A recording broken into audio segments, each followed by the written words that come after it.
اول باید میگید مکانش کجاست؟ بله، توی یک مکان فوق‌العاده زیبا و تاریخی توی اورتاکوی هستش.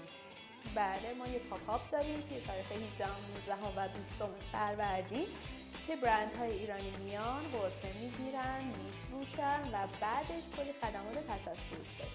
یه موزه از اون مکان برای خودش، کلی برنامه‌های متنوع واسهتون تدارک دیدیم، مثل موزیک زنده. هر روز موزیک زنده متفاوت داریم، پرفورمنس‌های خیلی قشنگ داریم، کارهای هنری زیبای زنده قرار اجرا بشه، ورکشاپ‌های متنوع داریم، دیجی داریم، کلی فان.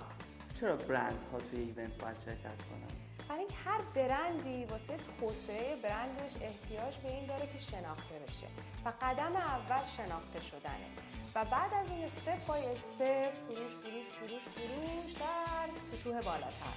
یه چالش ایونت لند با همکاری برندها اینه که محصولاتشون رو بدون فروشنده یا صاحب اصلی برند میفرستن. راهکار ما اینجا فروشنده هایی رو گذاشتیم که میتونید رزرو کنید برای اون سه روز و محصولاتتون رو پرزنت کنید بهشون که بتونن بفروشن. آها، 18 19 20 فروردین ماه یادتون نره، منتظر دیدنتون هستیم.